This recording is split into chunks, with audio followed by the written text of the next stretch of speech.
إذا ألقوا فيها سمعوا لها شهيقا وهي تفور تكاد تميز من الغيظ كلما ألقي فيها فوج سألهم خزنتها ألم يأتكم نذير قالوا بلى قد جاءنا نذير فكذبنا وقلنا ما نزل الله من شيء إن أنتم إلا في ضلال كبير۔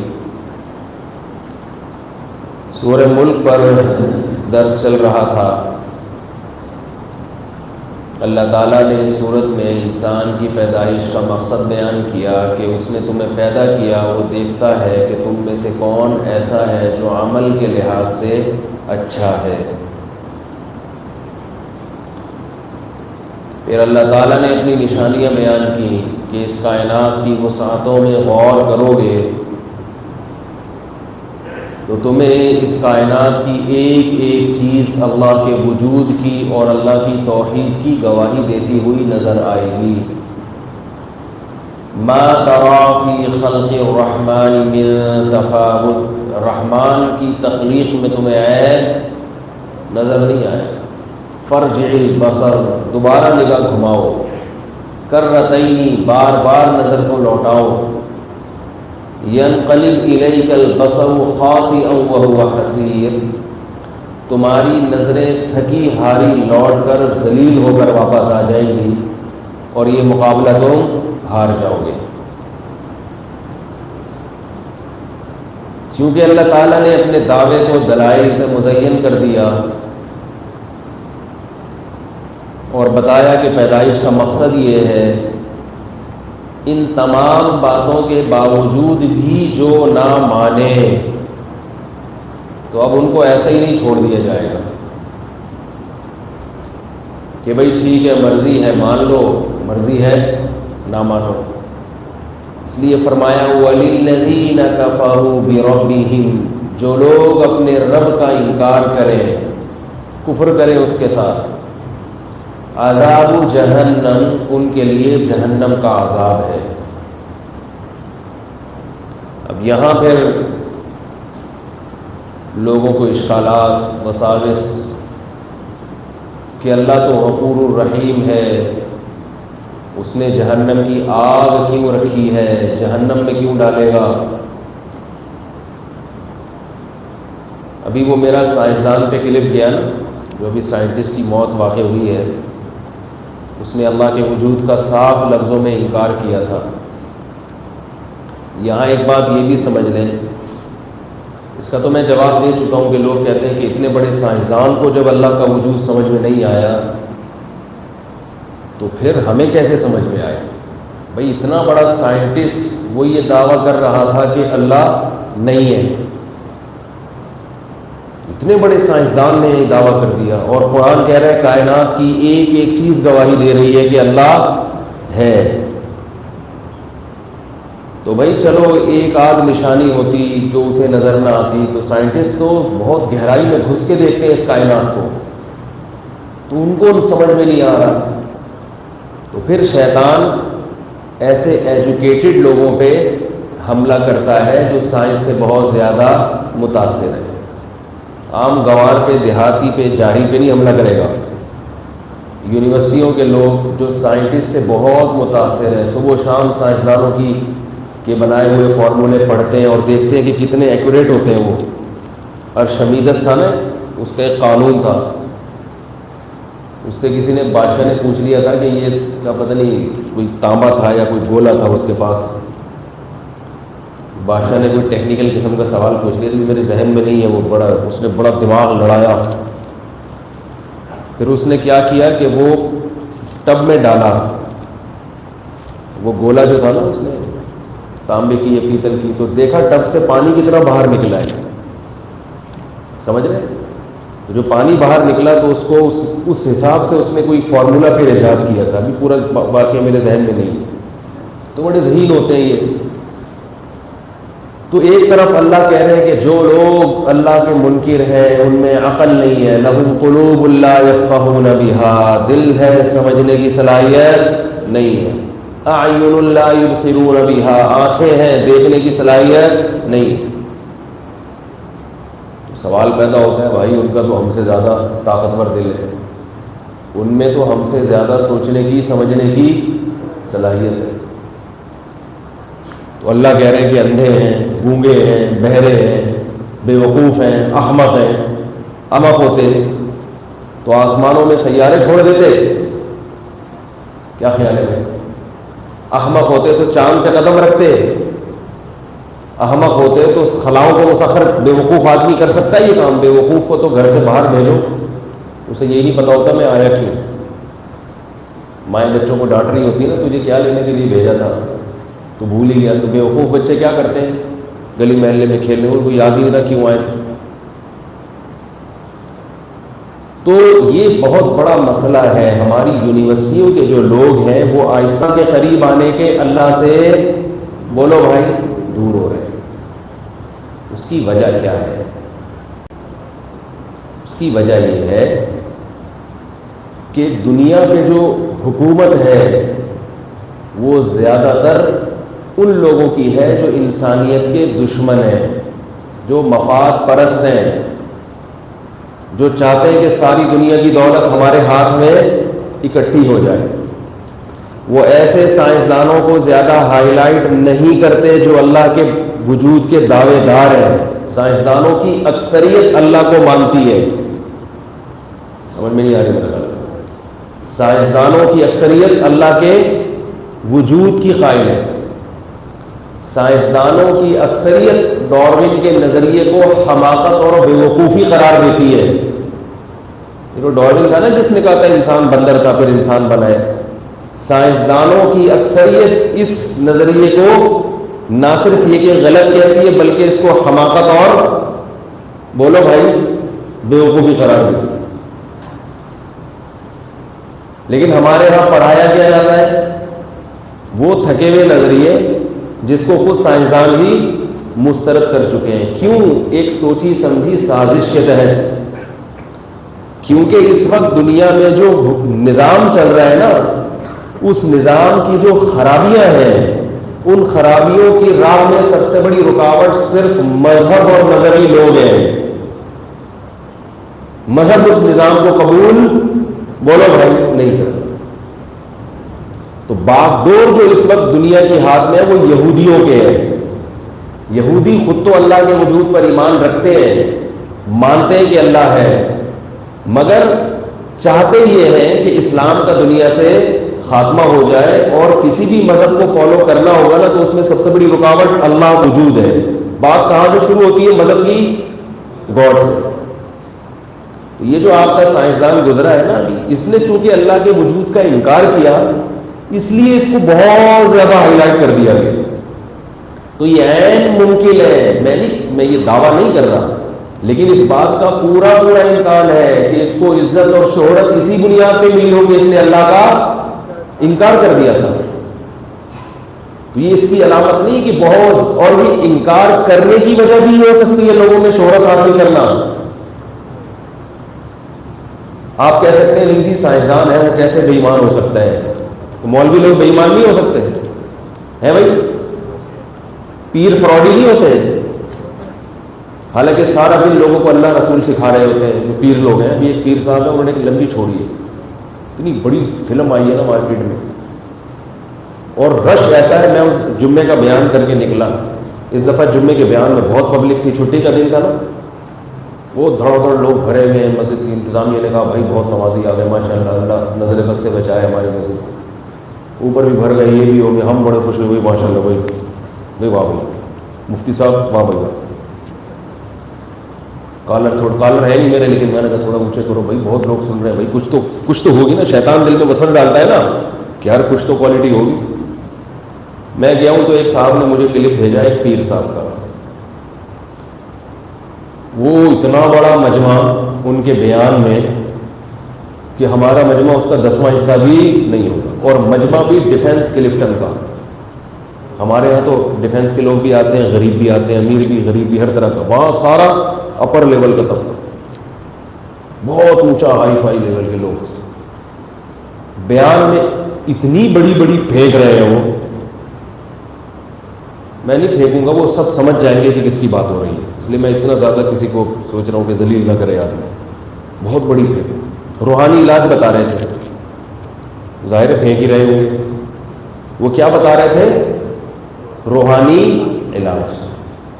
کوئی دلیل نہیں، کوئی سر نہیں اس کا، کوئی پاؤں نہیں، اور لوگ مسٹنڈوں کی طرح بیٹھے ہوئے سن رہے ہیں، کوئی بات کی لاجک نہیں کہ بھئی یہ کسی سے تصدیق کروائیں، کیا ہے اس کی کوئی دلیل، اس کا کوئی حوالہ، کیا کر رہے ہو؟ لیکن ماشاءاللہ جو پبلک تھی پڑھی لکھی ایجوکیٹڈ، تو مجھے اندازہ ہوا، اپنے آپ کو میں نے خطاب کرنے کا کہ پبلک کی کثرت سے کبھی بھی متاثر مت ہو، اپنے آپ کو میں نے کہا، میں نے یہ جو لوگ آ رہے ہیں نا اتنے جھک جھک کے سلام کرنے، یہ اس کی علامت نہیں ہے کہ آپ اللہ کی نظر میں مقبول ہو، وہ اللہ ہی جانتا ہے کون کتنے پانی میں۔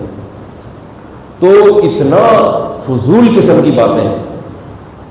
تو اب دیکھو وہ پیر صاحب ہیں، ان کا چہرے پہ ایسا خاندانی نور، باقاعدہ لگ رہا تھا کہ آرڈر پہ یعنی نور بنوایا ہے انہوں نے، اتنا اچھا نور بھی ان کے چہرے پہ، داڑھی پگڑی بڑا زبردست، اور ان کے خلیفے بھی ہیں، ہمارا تو کوئی خلیفہ بھی نہیں ہے، ان کے خلیفے بھی ایک ماشاءاللہ بڑی تعداد میں، بڑے بعض علماء بھی ہیں ان کے خلفاء میں، لیکن میں جانتا ہوں کہ صحیح نہیں ہے۔ تو اب دیکھو بزرگوں میں بھی 2 نمبر، بولو نا بھائی، ہو سکتے ہیں، ڈاکٹروں میں بھی ایک نمبر بھی ہوتے ہیں، بزرگوں میں، مولویوں میں بھی 1 نمبر بھی ہوتے ہیں، 2 نمبر بھی ہوتے ہیں، سائنٹسٹ میں، اچھا ہاں ڈاکٹروں میں بھی ہوتے ہیں کہ نہیں ہوتے؟ بھئی یہ پیسے بنا رہا ہے کام کر کے، 1 نمبر بھی ہوتے ہیں اور 2 نمبر بھی۔ تو یہ کیوں فرض کر لیا گیا ہے کہ سائنسدانوں میں 1 نمبر ہی پیدا ہوں گے، 2 نمبر نہیں ہو سکتے؟ 2 نمبر بھی ہوتے ہیں، خریدا جاتا ہے سائنسدانوں کو، ان کو یہ باقاعدہ ٹاسک دی جاتی ہے کہ یہ نظریہ، چونکہ آپ کی مقبولیت بڑھ رہی ہے سائنٹسٹ کی نا، آپ کی تھیوریز ایسی ہیں جو اکثر صحیح نکلتی ہیں، تو پھر ان کو بھی خریدا جاتا ہے کہ ہماری یہ ٹاسک ہے، یہ ہدف ہے، آپ نے یہ نظریہ لوگوں کو دینا ہے، ہم کہیں گے لوگ یقین نہیں کریں گے، آپ یہ بات کریں گے لاکھوں لوگوں کا ایمان داؤ پہ لگ جائے گا۔ بات آ رہی ہے سمجھ میں؟ لیکن ہماری لمز یونیورسٹی ہو، کراچی یونیورسٹی ہو، جتنی بڑی بڑی یونیورسٹیاں ہیں، ان کے اسٹوڈنٹس کو یہ ذہن میں یہ باور کرا دیا جاتا ہے کہ سائنسدان سے بڑا دنیا میں کوئی نیک آدمی ہوتا ہی نہیں، وہ سارے دودھ کے دھلے ہوئے، زمزم سے نہائے ہوئے، سب انسانیت کے خدمت گزار ہیں، ان کی بڑی خدمات ہیں، مانتا ہوں خدمات ہیں، لیکن ساری باتیں سائنسدانوں کی صحیح نہیں ہوتی، بعض دفعہ تو اس سے نظریے میں غلطی ہو جاتی، بعض دفعہ جان بوجھ کر غلطی کر رہا ہوتا ہے، جان بوجھ کر۔ ایک سوچی سمجھی، میں نے ایک ڈاکٹر ہارون یحییٰ کا نام سنا ہوگا آپ نے، بہت بڑے سائنٹسٹ، پتہ نہیں زندہ ہیں یا انتقال ہو گیا واللہ اعلم، ان کی بڑی خدمات ہیں اللہ کے وجود کو ثابت کرنے میں۔ میں جب 9th کلاس میں تھا تو ہمیں ڈارون نظریہ پڑھایا گیا کہ انسان یہ تھا، یوں، ہم سائنس سے بڑے متاثر تھے، ظاہر ہے ہر آدمی متاثر ہوتا ہے، سائنسی تحقیقات اتنی زبردست ہوتی ہیں۔ میں جب یہ نظریہ پڑھا نا کہ انسان بندر تھا اور یہ تھا وہ، تو اس کے دلائل بھی ہیں اس بایولوجی میں، آپ پتہ نہیں ہے یا نہیں ہے، بہرحال بڑے زبردست دلائل اس۔ پھر میں نے اپنے طور پر ریسرچ کی، میرے جو رشتہ دار باہر ملکوں میں تھے، جو ایجوکیٹڈ تھے، پڑھے لکھے تھے، ان سے بھی میں نے رابطہ کیا، یعنی جو یہاں آتے تھے واپس پاکستان، ان سے بھی میں ڈیبیٹ کرتا تھا، بحث کرتا تھا،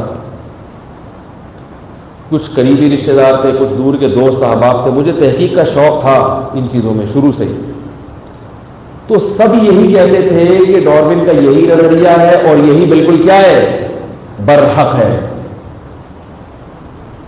البتہ جو ان میں دین کو فالو کرنے والے تھے، اب یہ نظریہ تو چونکہ قرآن کے بالکل خلاف جا رہا ہے نا، قرآن کیا کہتا ہے، خلقہ من تراب، ہم نے آدم کو ڈائریکٹ کس سے بنایا، مٹی سے، اور آدم کیا تھے، انسان تھے، کوئی اور مخلوق نہیں تھے، اور پھر ان کی پسلی سے اماں حوا کو پیدا کیا، پھر دونوں سے انسانوں کو پیدا کیا، بالکل شروع سے انسان ہی وجود میں آیا، انسان کی کوئی اور فارم نہیں تھی۔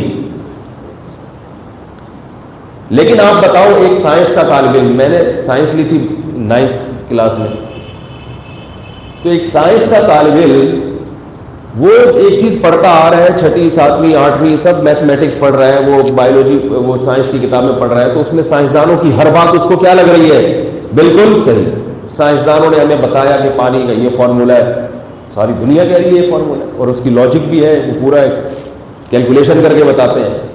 کوئی بات سائنسدانوں کی ہمیں غلط بولو بھائی نہیں لگتی.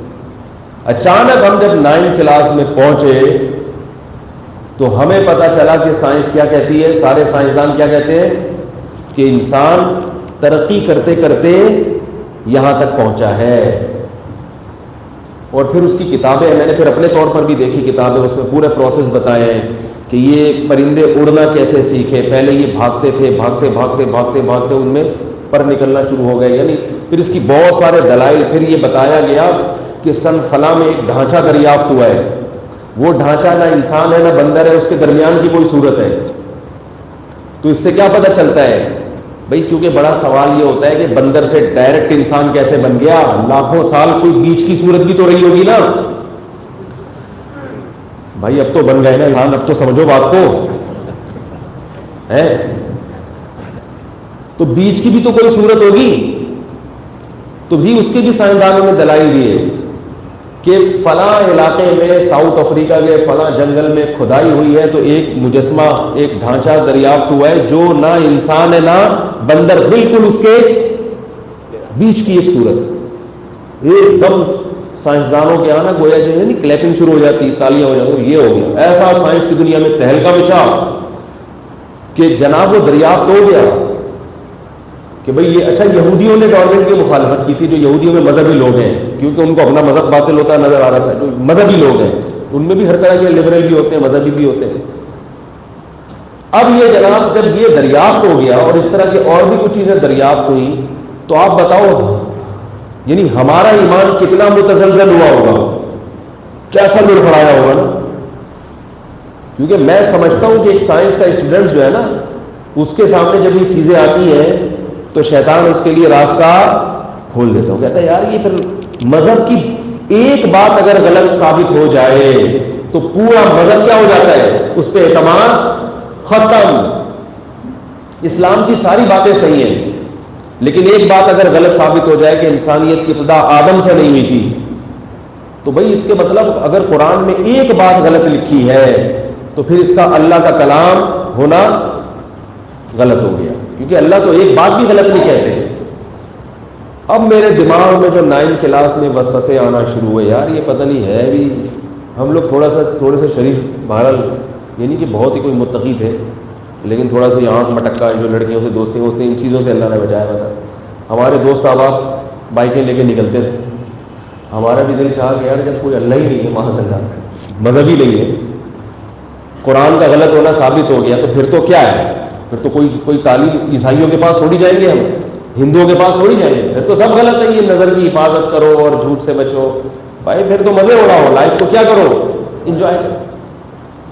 مذہب تو اتنی پابندیاں لگاتا ہے، داڑھی رکھواتا ہے آپ سے، اس عمر میں آپ داڑھی رکھو، نوجوان ہو، نظر کی حفاظت کرو. آپ ٹین ایج جو عمر ہوتی ہے نا 13-14 سال، اس میں انسان کی جو امنگیں ہیں نا، خواہشات نفسانی عروج پر ہوتی ہیں. اس عمر میں جتنا آنکھ مٹکے کا دل چاہتا ہے نا انسان کا، آنکھ مٹکا تو سمجھتے کیا کرتے ہی ہوں گے یہ مطلب سمجھتے تو ہوں گے نا اگر کرتے نہیں ہوں گے تو اس عمر میں جو انسان کے جذبات ہوتے ہیں وہ تو بعد میں ہوتے ہی ہو ہی نہیں سکتے جب نیا بلوغت کی دہلیز پہ قدم رکھ رہا ہوتا ہے. تو اس وقت انسان کے دل میں وسوسے آ جائیں تو وہ کہاں مذہب کو فالو کرے گا بھائی. اور جب چاروں طرف ماحول بھی ایسا ہی ہو، کوئی نماز نہیں پڑھتا، جو اس کلاس فیلو سے ہمارے سارے 1 نمبر کے بدماش، تو میں اندر سے ہل گیا. بس یہی سوچتا تھا کہ بھائی یہ غلط بھی تو ہو سکتا ہے. یہی ایک نفس کو تسلی دیتے تھے کہ یہ غلط بھی ہو سکتا ہے. کیوں ہو سکتا ہے؟ دل نہیں مانتا تھا کہ سائنسدان تو کبھی جھوٹ بولتے ہی نہیں ہیں، سائنسدان تو کبھی غلط بات کہہ ہی نہیں سکتے. یہی یونیورسٹیوں کے طلبہ کی حالت ہے جو ہماری اس وقت تھی. لیکن بہرحال اللہ نے حفاظت کی. ہم نے کہا یار نہیں بھی سمجھ میں آ رہا تو میں نہیں مانتا کہ اللہ اس کے رسول غلط ہو سکتے ہیں. اسلام کی ایک تعلیم تو نہیں نا، اور بھی بہت ساری چیزیں ہیں. میں نے کہا بھائی یہ ہماری سمجھ میں نہیں آ رہا. پھر ہمارے ایک رشتہ دار سے میری بات چیت ہوئی، وہ تازہ امریکہ سے آئے تھے، ٹھیک ہے، پڑھے لکھے بھی تھے. تو میری ان سے ڈارون کے نظریے کے بارے میں بات ہوئی. میں نے کہا شاید یہ کوئی ایسے سائنسدان کا حوالہ دے دیں جو اس نظریے کو غلط کہتے ہوں. شاید ایسا حوالہ دے دیں. تو انہوں نے بھی حوالہ نہیں دیا. انہوں نے کہا یہ نظریہ بالکل ٹھیک ہے اور ثابت ہو گیا. یہ کیسے ثابت ہو گیا بھائی؟ یہ کوئی ارتقاء ہے انسان کی؟ یہ تو مشاہدہ ہے. وہی جو دلائل عام طور پہ دیے جاتے ہیں. تو میں نے کہا یہ تو قرآن کے خلاف ہے. انہوں نے کہا نہیں قرآن کے خلاف نہیں ہے. کیوں خلاف نہیں؟ انہوں نے کہا قرآن میں آتا ہے ہم نے آدم کو مٹی سے بنایا. یہ تو نہیں ہے کہ ایک دم سے بنا دیا. بھائی ابتدا مٹی سے ہوئی, پھر وہ امیبا بنا, پھر وہ یوں بنا, پھر یوں بنا, پھر جو پہلا انسان وجود میں آیا وہ کیا تھے؟ آدم تھے. تو یہ پروسیس ہے پورا, لیکن قرآن نے اس کو بیان نہیں کیا. ہم نے بھی گھوم پھرا کے کچھ کر لی. ہم نے کہا شاید, حالانکہ قرآن کے ظاہر سے ایسا پتا بالکل قرآن کے خلاف. ہم نے کہا وہ ہو گیا, ہمیں نہیں پتا بھائی, سب چیزیں ہمیں معلوم ہونا ضروری بھی نہیں. تو اس کو پینڈنگ میں ڈال دیا نا کہ اگلے وقتوں کے لیے. لیکن ایک وسوسہ آ گیا دماغ میں. ایک وسوسہ مجھے یہ آتا تھا کہ قرآن کہتا ہے ہم نے 7 مضبوط آسمان بنائے. تو میں اس کی تحقیق کرتا تھا بھائی یہ جو ہے یہ تو آسمان تو ہے نہیں. ٹھیک ہے نا, سائنس تو کہتی ہے کہ آسمان ہے ہی نہیں, وہ تو جاتے چلے جاؤ, کہیں بھی نہیں کچھ, کوئی چھت ہے ہی نہیں اوپر. تو مجھے ان باتوں کا جواب ملا پہلی مرتبہ حضرت مولانا اشرف علی تھانوی رحمہ اللہ تعالیٰ کی تحریر میں. وہ جواب ایسا تھا کہ میں وہ جواب پڑھ کے کیا ہو گیا, مطمئن ہو. وہ جن کو گستاخ رسول کے تانے دیتے ہیں نا یہ انجینئر صاحب, اس کا بیچارے کا سوائے لوگوں کو گستاخ کہنے کے اور کوئی کام ہے ہی نہیں. میں نے ایک دفعہ اپنے بیان میں کہا تھا ان سے بولو کہ اپنے کوئی 2-4 بزرگ تو کے تو نام بتائیں, سب تو گستاخ ہو گئے. تو اس نے کہا امام بخاری. یہ ہمارے بزرگ ہیں. خدا کے بندے, امام بخاری میں اور تیرے دور میں ڈسٹینس کتنا ہے؟ نام کا مطلب, جب میں آپ سے کہتا ہوں آپ اپنے ابا کا نام بتاؤ تو آپ کہیں آدم علیہ السلام. اللہ کے بندے, جو آپ کے جو ابا تھے, جو آپ کے قریبی نسب ہو جن سے, پھر ان کے ابا, یہ سلسلہ نبی تک پہنچنا ضروری ہے. اگر یہ سلسلہ روحانی باپ دادا کا سلسلہ نبی تک نہیں پہنچ رہا تو آپ اہل حق کی فہرست میں شامل ہو ہی نہیں سکتے. کیونکہ امت, حدیث میں آتا ہے, 1 سیکنڈ کے لیے بھی گمراہی پہ جمع نہیں ہو سکتی. امام بخاری آپ کے ابا تھے, تو امام بخاری کے بعد آپ کے مذہب پہ کوئی تھا ہی نہیں, تو اس کا مطلب صدیوں تک امت گمراہ نہیں ہے. یہ صرف ہمیں سعادت حاصل ہے کہ ہم اپنے باپ دادا کا نسب محمد صلی اللہ علیہ وسلم تک, روحانی نسب, الحمدللہ, حدیث میں بھی, قرآن میں بھی, فقہ میں بھی, تصوف میں بھی. تصوف کا مطلب اصطلاح نہیں, تصوف تو ایک اصطلاح ہے جو بعد میں ایجاد ہوئی ہے, مگر تصوف کا مطلب تزکیہ. نبی نے صحابہ کو قرآن و سنت سکھایا تو تزکیہ بھی کیا. تو اس تزکیے میں بھی ہم اپنا نسب الحمدللہ محمد صلی اللہ علیہ وسلم تک پیش کر سکتے ہیں کہ نبی نے فلاں کا تزکیہ کیا, انہوں نے فلاں کا, انہوں نے فلاں کا, انہوں نے فلاں. یہ سلسلہ الحمدللہ آج تک بولو بھائی چلا. تو جو لوگ کہتے ہیں نا فلاں بھی گستاخ, فلاں بھی گستاخ, اس نے کہا ٹھیک ہے سب گستاخ. ان سے بولا کرو ٹھیک ہے سب کیا ہے, گستاخ ہے. صحیح بزرگ کون ہے ان کی لسٹ پیش کرتے ہیں آپ, کیا خیال ہے؟ اس امت میں جو صحیح بزرگ گزرے ہیں, جو جن کو آپ کیا مانتے ہو بزرگ, لسٹ پیش کریں, لیکن وہ لسٹ ایسی ہو کہ وہ آپ بھی اس میں آ رہے ہیں. ٹھیک ہے, وہ لسٹ امام بخاری سے نہ شروع ہو رہی ہے, وہ لسٹ آپ کے استاد سے شروع ہو رہی ہے, پھر ان کے استاد, پھر ان کے استاد, پھر ان کے استاد, جن کے بارے میں آپ یہ کہتے ہیں کہ وہ برحق لوگ تھے اور ان سے گستاخیاں آپ کے معیار کے مطابق. ہم تو کہتے ہیں ان سے بھی گستاخیاں نہیں ہوئی, آپ نے خود ایک معیار فرض کر لیا گستاخی کا, ان سے گستاخیاں نہیں ہوئی. ایسے بزرگوں کی ہمیں کیا چاہیے, لسٹ چاہیے. تو نہیں پیش کر سکتے بیچارے, ہے ہی نہیں. سب بزرگوں کو کیا قرار دے دیا, گستاخ. تو حضرت حکیم الامہ مولانا شرف علی تھانوی رحمہ اللہ تعالیٰ کی تحریر میں اس کا جواب مل گیا مجھے. آسمان والا جواب تو بہت ہے. انہوں نے فرمایا کسی چیز پر سائنس کا مطلع نہ ہونا اس کی علامت نہیں ہے کہ اس کا وجود ہی نہیں ہے. بھئی اللہ نے اگر یہ کہا ہوتا نا کہ اتنے کلومیٹر کے بعد جا کے آسمان شروع ہو رہا ہے, اور سائنسدان کہتے ہیں ہم اتنے کلومیٹر جائیں وہاں تو کچھ بھی نہیں ہے, پھر یہ یقیناً ایک بات تھی جس سے ایمان متزلزل ہونا چاہیے تھا. آپ خود تحقیق کرتے, پھر ایک کو بھیجتے, دوسرے کو بھیجتے, کہتے بھائی کوئی بھی نہیں ہے, تو یہ مذہب کی بات مشاہدے کے خلاف ہو جاتی. جو مذہب عقل کے خلاف بات کرتا ہے, مشاہدے کے خلاف بات کرتا ہے, وہ مذہب کبھی بھی برحق, بولو بھائی, نہیں ہو سکتا. اسلام کی کوئی ایک بات بھی ایسی نہیں ہے جو عقل کے خلاف ہے. ہاں ایسی بہت سی باتیں ہیں جو عقل سے بالا تر ہے. آپ کی مینٹل اپروچ وہاں تک مینٹل اپروچ ہی نہیں ہے. ایک چیز آپ کے تحقیق کے دائرے میں نہیں آ رہی, میں اس کی کئی دفعہ مثال دے چکا ہوں, نئے نئے لوگ بھی آ جاتے ہیں. دیکھو میں نے آپ سے یہ کہا کہ 2 اور 2 5 ہوتے ہیں, آپ کو نہیں بھائی 2 اور 2 کتنے ہوتے ہیں 4. میں کہتا ہوں فلاں پیغمبر سے یہ بات مروی ہے, فلاں شخص نے نبوت کا دعویٰ کیا اور وہ سچا نبی ہے, اور وہ کہتا ہے 2 اور 2 کتنے ہوتے ہیں 5. تو یہ چیز آپ کی مینٹل اپروچ سے بالا تر نہیں ہے. آپ 2 سیب رکھ کے گن کے دیکھو گے, بولو گے بھائی یہ 4 ہو رہے ہیں 5 نہیں ہو رہے. تو میں کہوں گا وہ حضرت جی نے فرمایا, آپ کہو گے حضرت جی یا تو پاگل ہو گئے یا جھوٹے کذاب دجال ہیں. کوئی شخص نبوت کا دعویٰ کرے اور عقل کے خلاف بات کرے تو وہ شخص نبوت کے دعوے میں جھوٹا ہے, وہ نبوت کے دعوے میں سچا نہیں ہے. کیونکہ کسی کی نبوت کو پہچاننے کے لیے بھی تو عقل سے کام لینا پڑتا ہے نا.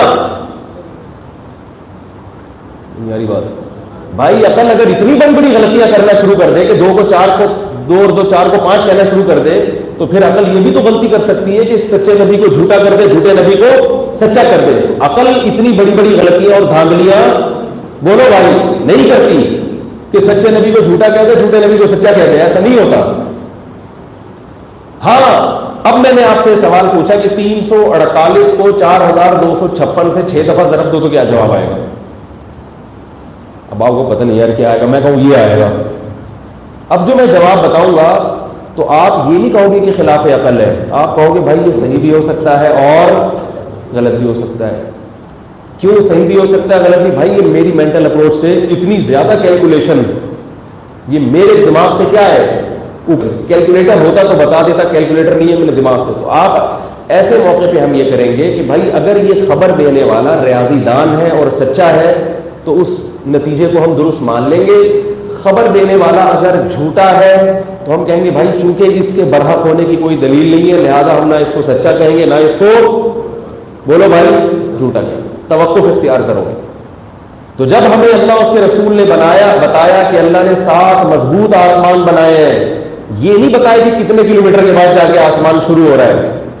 تو سائنس چاہے ساری زندگی سفر کرتی رہے, کروڑوں سال تک آسمان میں خلائی سیارے چھوڑے اور کہ پہلا آسمان نہیں آ رہا, تو یہ اس کی علامت ہوگی کہ یہ کائنات کی وسعت بہت زیادہ ہے اور انسان پہلے آسمان تک بھی نہیں پہنچ پاتا. یہ آپ کی اپروچ سے کیا ہے اوپر کی چیز ہے. ہاں اللہ نے یہ بتایا ہوتا نا کہ یہاں کے بعد سے آسمان شروع ہو رہا ہے, پھر ہم کہتے ہیں کہ بھئی یہ تو نہیں ہو رہا. دوسری جو بات ڈارون کے بارے میں انہوں نے ایک بات لکھی, انہوں نے کہا کہ ہمارے ہاں ایک بہت بڑی بدبختی ہے, یہ میں اپنے الفاظ میں ان کی بات کی تعبیر کر رہا ہوں کہ ہمیں تحقیق میں اور تھیوری میں فرق معلوم بولو بھائی نہیں. یہ ان کے تھیوری کا نہیں, ان کے نظریہ, اردو میں نظریہ کہتے ہیں, انگلش میں کیا کہتے ہیں, تحقیق کسے کہتے ہیں اور نظریہ کسے کہتے ہیں, لوگوں کو یہ معلوم. ارے بھائی بول لیا کرو یار اللہ کا واسطہ. تو یوٹیوب پہ جو سن رہے ہوتے ہیں وہ بھی کہتے ہیں یار ہمیں بتاؤ ہم ان کو بلوایا. تحقیق کیا ہوتی ہے اور تھیوری کیا ہوتی ہے, اس میں زمین اور آسمان کا فرق ہے. تحقیق کہتے ہیں کہ دلائل سے کوئی بات ثابت ہو جائے, اور تھیوری کہتے ہیں کہ ایک نظریہ آپ نے پیش کیا غور و فکر کے لیے. انہوں نے کہا ڈارون کا جو نظریہ ہے وہ سائنسدانوں کی تھیوری ہے, وہ تحقیق بولو بھائی نہیں ہے. تحقیق ہوتی تو کوئی بھی سائنٹسٹ اس میں تحقیق سے اختلاف ہو نہیں سکتا, کیونکہ اس میں 2 اور 2 4 کی طرح کے دلائل ہوتے ہیں. یہ تھیوری ہے. فرمایا تھیوری اگر اس نے پیش کی اس پہ کتنے ہی قرائن ہوں اس کے صحیح ہونے کے. تھیوری کے جو ہے نا قرائن ہوتے ہیں, دلائل نہیں ہوتے ہیں. سمجھے میری بات؟ ایک چیز ہوتی ہے قرائن, قرینہ کسے کہتے ہیں اور دلیل کسے کہتے ہیں, اس کو بھی سمجھے. دلیل اور قرینے میں فرق ہے. دیکھو 4 آدمی ہیں, آپ کے گھر میں تھے, چاروں جب باہر نکلے تو آپ کا بٹوا غائب ہے. آپ کا بٹوا کیا ہے؟ بول لینے میں کوئی گورنمنٹ نے پابندی نہیں لگائی ہے. بٹوا کیا ہے؟ اب دلیل تو یہ کہ ان چاروں میں سے کسی ایک نہیں چرایا ہے. مسلمان جو عقل میرے بیان سنتا ہوگا اس کی نظر میں, ورنہ احمق اور بیوقوف حاجی جو صرف حاجی ہو, جو میں نے بتایا تھا نا نمازی, وہ کہے گا کہ یہ جن نے چرایا ہے. وہ کہے گا حضرت جی کو دکھایا تھا, وہ کیا کہہ رہے تھے کس نے چرایا ہے, ہمارے گھر میں کوئی ہے, کیونکہ سارے نمازی پرہیزگار داڑھیوں والے تھے, یہ کیسے بٹوا چرا سکتے ہیں. میرے پاس آ کر یہ داڑیاں ہیں ان میں سے کوئی ایک فراڈی، کیونکہ جب پرس وہاں رکھا ہوا تھا اور چاروں کے علاوہ کوئی بھی نہیں تھا اور ان چاروں کے نکلنے کے وہ غائب ہوا ہے، تو یہ جھوٹی داڑیاں رکھی تھی انہوں نے. آپ کہہ رہی ہے کہ بہت بڑے بزرگ کے خلیفہ. میں کہوں بھائی ان چاروں، یا تو تم جھوٹ بول رہے ہو تمہارا بٹوا چوری ہوا نہیں، تم خام خام الزام ڈال رہے ہو. اگر تم سچ بول رہے ہو تو ان چاروں میں سے کوئی ایک چور ہے. میرا یہ تحقیق کا طریقہ ہے. اگر آپ چوغتائی صاحب کے پاس جائیں گے، ابتری کے پاس چلے جائیں گے، یا حضرت دامت برکاتم کے پاس چلے جائیں گے، فلاں دامت برکاتم، وہ تنتر منتر کو چھینٹے دکھائیں گے خون کی، یہ دیکھو یہ لگی ہوئی ہے، جادو ہوا تمہارے گھر. تو یہ سب چیزیں شروع ہو جائیں گی. تو اب 4 آدمی جو ہے، ڈاروین شکر کرو روحانی علاج والوں کے پاس نہیں گیا. وہ پھر اتنی بڑی بڑی پھینکتا نا، اتنی بڑی بڑی پھینکتا کہ آپ کو کیا بتاؤں. وہ پھر یہ نہیں بندر والا نہیں لاتا، وہ کہتا ہے یہ جو کائنات وجود میں آئی ہے نا، یہ جنات جن تھے اور پریاں عورتیں بن گئی اور جن کیا بن گئے، وہ مرد بن گئے. کچھ ہوا تھا ایسے ڈرامے بازی، ابھی میں زیادہ ڈیٹیل میں نہیں جاتا. تو یہ 4 آدمی جو ہے، دلیل کیا ہے؟ دلائل کہتے ہیں کہ ان 4 کے علاوہ کوئی 5واں نہیں ہو سکتا، کیونکہ یہ 4 ہی تھے اور اسی وقت بٹوا غائب ہوا ہے. اب ان 4 میں سے جب آپ نے بتایا، چاروں کو انکوائری کے لیے بٹھایا، بولا بھائی تم چاروں میں سے ایک نے چوری کیا، سچ سچ بتا دو کس نے چوری کیا ہے. ان میں سے ایک کو پسینہ آنا شروع ہو گیا، بیچارہ کانپنا شروع ہو گیا. تو یہ دلیل نہیں ہے کہ یہی چور ہے، بلکہ عین ممکن ہے دل کی کمزوری کی وجہ سے بیچارہ بعض دفعہ چور نہیں ہوتا، وہ ایسی اس قسم کی انکوائری سے ڈر جاتا ہے. ایسے کئی واقعات میں قرائن تو ہے کہ یہی چور ہے، ورنہ یہ گھبرا کیوں رہا ہے، لیکن یہ قرائن کی بیس پر اس کا ہاتھ بولو بھائی نہیں کاٹا جائے گا.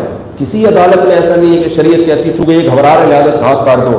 یا تو زبان سے اقرار کرے، یا 2 آدمی گواہی دے کہ میں نے اس کو چوری کرتے ہوئے دیکھا ہے. 2 آدمیوں کی گواہی تو دلیل ہوگی، یا اس کا خود اقرار کرنا دلیل ہوگا. اس کا کانپنا، اس کا ایک دم پسینے چھوٹ جانا، یہ قرینہ تو ہے کہ اس پہ زیادہ شک ہے ہمیں. قرائن تو ہے لیکن یہ دلیل بولو بھائی، اس بیس پر کبھی بھی چوری کی سزا دنیا کے کسی قانون میں نہیں ہوتی کہ گھبرا کون رہا ہے. ہمارے دوست تھے، بہت کمزور دل کے تھے، وہ بڑے دبلے پتلے باریک سے.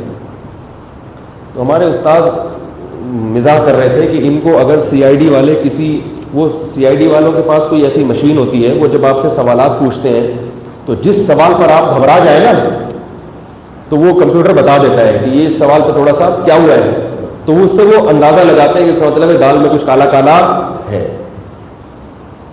تو وہ اس سے وہ یہ قرینہ ہوتا ہے کہ اس کو اس سوال پہ پکڑو. تو ایک ہمارے کلاس فیلو تھے، بڑے دبلے پتلے اور بہت کمزور دل کے تھے. وہ ایسے پتہ چلا ایک دفعہ ہم کو سیڑھیوں پہ چڑھایا ممبر پہ نا، وہ نہیں ہوتا اسپیکر ٹھیک کرنے کے لیے، تو وہ ایسے گھبرا کے ہل رہے تھے. تو وہ ہمارے استاد مزاح کرنے لگے کہ اگر ان کو CID والے لے گئے تو مشین ہر وقت ٹو ٹو ہی کرتی رہے گی، ہر سوال پہ کیا کرے گی، الارم بجاتی رہے گی. کہیں گے یار ان سے ان کے ابا کا نام پوچھو تو بھی کیا ہو رہا ہے، الارم بج رہا ہے. ان سے ان کے بچوں کا نام پوچھو تو بھی کیا بج رہا ہے، الارم بج رہا ہے. وہ مشین الارم بجاتی تھی نا، جس سوال پہ یہ گھبرا گیا نا تو الارم. وجہ اس کی یہ کہ اس بیچارے کو یہ منظر ہی عجیب سا لگ رہا ہے نا کہ یار مجھ سے میرے ابا کو پتہ نہیں کیوں پوچھ رہے ہیں، حالانکہ ابا کے بارے میں کوئی شک و شبہ نہیں ہے. تو یہ جو CID والوں کے پاس اس قسم کے آلات ہوتے ہیں جس سے وہ دیکھتے ہیں کہ یہ بندہ گھبرا گیا تو اس کا مطلب ہے یہی چور ہے، تو یہ یقین نہیں ہوتا کہ یہی چور ہے، یہی قاتل ہے، یہی ڈاکو ہے. بعض دفعہ انسان ویسے ہی گھبرا جاتا ہے کسی بات. بعض دفعہ یہ بھی گھبرا جاتا ہے کہ یار کہیں مجھ پہ شک کر کے یہ پکڑ نہ لے، تو میں نے اس پہ گھبرانا نہیں ہے. اب جب فیصلہ کر لیا کہ گھبرانا نہیں تو پھر گھبرائے گا، پھر گھبرائے. ہمارے ایک دوست ہے، ان کا بلڈ پریشر ہر وقت نارمل رہتا تھا. میڈیکل ٹیسٹ کے لیے گئے آرمی جوائن کرنے کے لیے. مجھے بتا رہے تھے کہ جب میرا میڈیکل ٹیسٹ ہوا تو BP کیا ہو گیا بھائی. تو وہ ڈاکٹر نے کچھ بھی نہیں کہا، اس نے کہا آپ گھبرا گئے، ہمیں پتہ ہے کہ آپ کا BP ہائی نہیں رہتا، گھبرا گئے، ٹھنڈا پانی پیو اور کچھ نہیں ہوگا، ریجیکٹ ہو جاؤ گے نا زیادہ سے زیادہ. تو یہ بھی ہو جاتا ہے.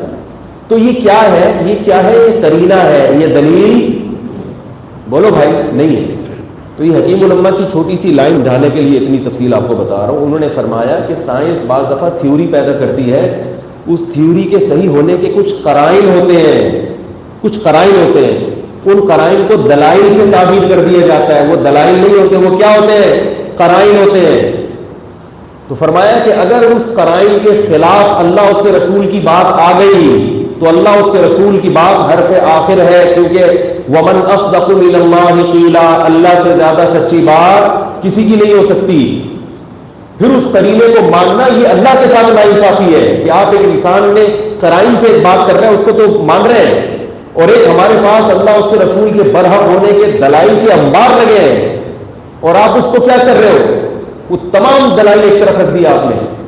تو سائنس کی کوئی بات اگر قرائن سے ثابت ہو اور مذہب اس کے خلاف ہو تو پھر مذہب کی بات صحیح ہوگی, سائنس کی بات غلط ہوگی, چاہے اس پہ سینکڑوں قرائن کیوں نہ ہو. اس کی مثال ایسے جیسے ایک آدمی گھبرا رہا ہے, لگ رہا ہے کہ اسی نے چوری کی ہے, لیکن دو گواہ آ کے کہہ رہے ہیں کہ بھائی چور کیا ہے, یہ دوسرا آدمی ہے جو بالکل اطمینان سے بیٹھا ہے, کوئی گھبراہٹ نہیں ہے اس کے اوپر, اس کے چہرے پہ نور بھی ہے اور بڑا پرہیزگار لگ رہا ہے, تہجد کا نشان بھی ہے. اب قرینہ تو کہہ رہے کہ جو کہاں پر ہے وہ ہے, لیکن یہ دو آدمی سچے ہیں, انہوں نے کبھی بھی جھوٹ نہیں بولا. تو عدالت بھی کیا کہے گی, دنیا کی کوئی بھی عدالت ہوگی وہ کیا کہے گی کہ بھائی جو نقلی دلیل ہے نا ایسے موقع پہ, نقلی دلیل, عقلی نہیں نقلی, اس کو یہاں عقل پر ترجیح ہوگی, کیونکہ ان دونوں کو جھوٹا قرار دینا پڑے گا. اور لا یہی ہے کہ دو آدمی جب گواہی دے دیں اور دو کا سچا ہونا پہلے ثابت ہو جائے جرح کے ذریعے, ان دو کے بارے میں بھی انکوائری ہوگی کہ یہ جھوٹے ہیں, ان کا کوئی مفاد تو نہیں ہے. اگر وہ اس چور کے ابا نکلے, وہ چور کے کیا نکلے, دشمن نکلے, تو ان کی گواہی مسترد ہوگی کہ بھئی یہ تو ان کی دشمنی ہے. تو جرا سے ثابت ہو گیا کہ نہ تو ان کی کوئی دشمنی ہے نہ ان کا کوئی ذاتی مفاد ہے, اس کے باوجود یہ گواہی دے رہے ہیں. تو اس کا مطلب یہ کیا ہے, سچے ہیں. نبی نے جتنی باتیں ہمیں بتائی ہیں اس میں نبی کا ذاتی مفاد نہیں تھا, بلکہ نبی کا دنیاوی نقصان تھا. آپ صلی اللہ علیہ وسلم بڑے اونچے خاندان میں پیدا ہوئے, آپ صلی اللہ علیہ وسلم اگر نبوت کا دعویٰ نہ کرتے, قریش آپ کی بہت عزت کیا کرتے تھے. آپ کو قریشیوں نے کیا کہا تھا کہ خوبصورت سے خوبصورت عورتوں سے آپ کی شادیاں کرائیں گے ہم, خوبصورت سے خوبصورت عورتوں سے. آپ جس عورت کے نام رکھے, ہاتھ رکھے کہ بتائیں گے نا, اشارہ کریں گے, اس سے آپ کا نکاح کرا دیں گے. دولت چاہیے, آپ کے قدموں میں دولت ڈالنے کے لیے تیار ہیں. موت تک رسول اللہ صلی اللہ علیہ وسلم نے غربت میں وقت گزارا ہے, کوئی دنیا کی مفاد نہیں. جب آپ کی موت واقع ہوئی ہے, حضرت عائشہ فرماتی ہیں کہ ایک خچر تھا جس پہ سواری کیا کرتے تھے, جو وراثت میں چھوڑ کر گئے. ایک دو چھوٹی چھوٹی یہی چیزیں تھی, اس کے علاوہ کچھ بھی نہیں چھوڑا. اور یہ وراثت جو تھی اس کو بھی تقسیم کرنے سے منع کر دیا. فرمایا ہم انبیاء ہیں, ہماری وراثتیں تقسیم نہیں ہوتی. ایسی غربت میں 40 دن چولہا نہیں جل رہا, ساری زندگی ایسے گزاری ہے.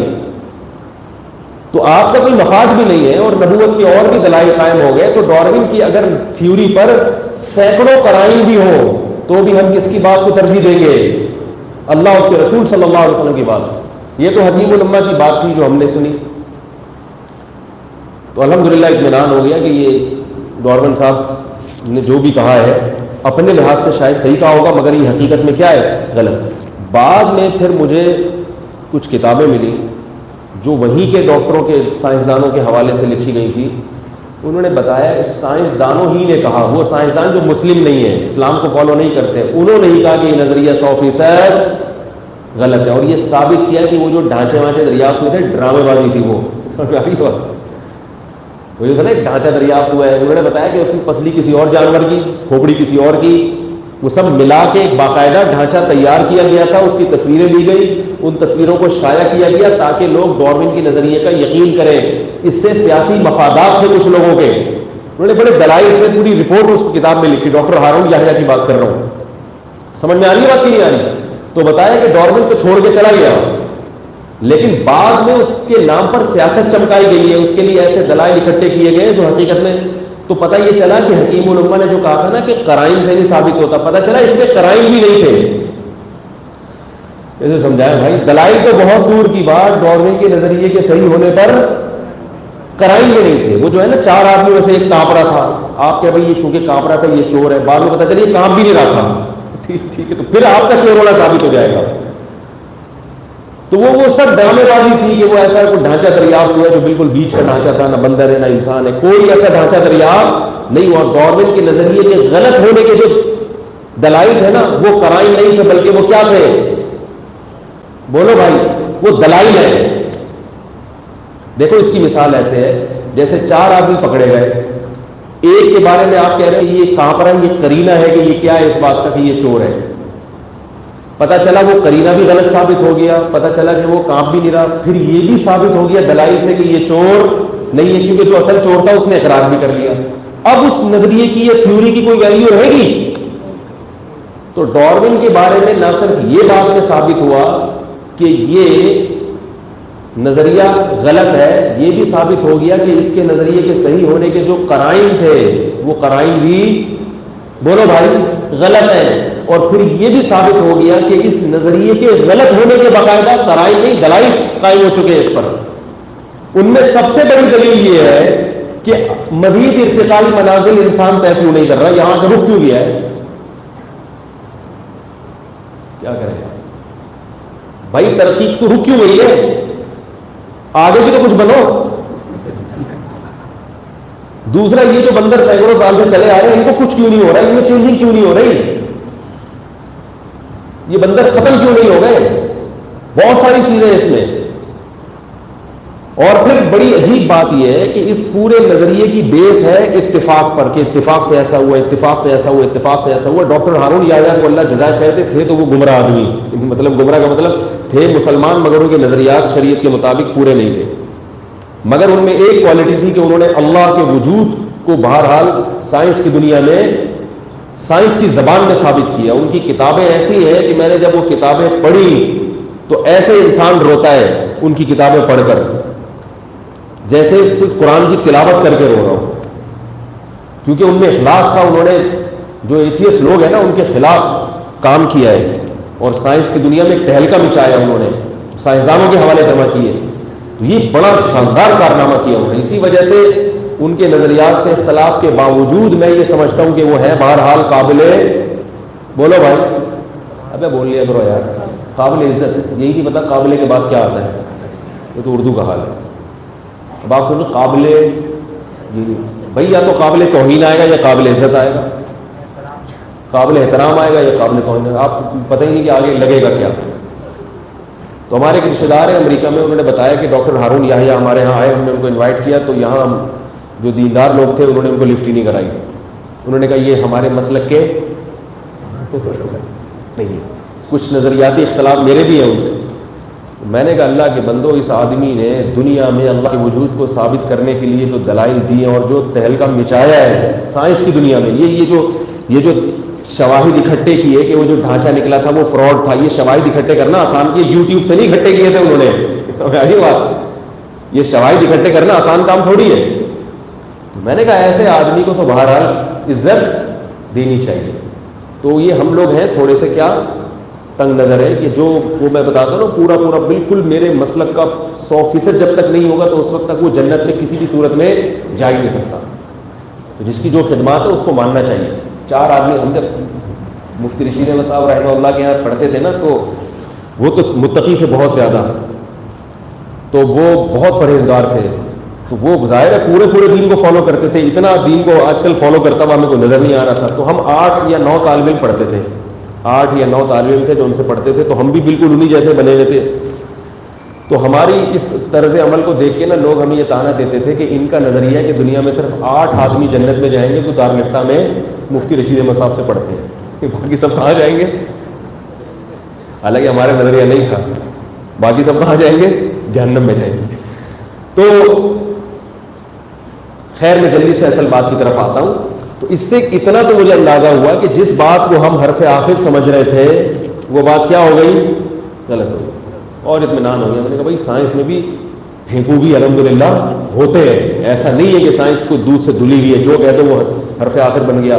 تو اس لیے اللہ کے بندو اپنے ایمان کو داؤ پہ مت لگائے کرو۔ یہ باتیں آپ کے لیے شاید اتنی اہم نہ ہوں، لیکن جو یونیورسٹیوں میں پڑھ رہے ہیں نا ان میں دہریت بہت زیادہ پھیل رہی ہے، ان کے فیس بک پہ کمنٹ سے اندازہ ہوتا ہے۔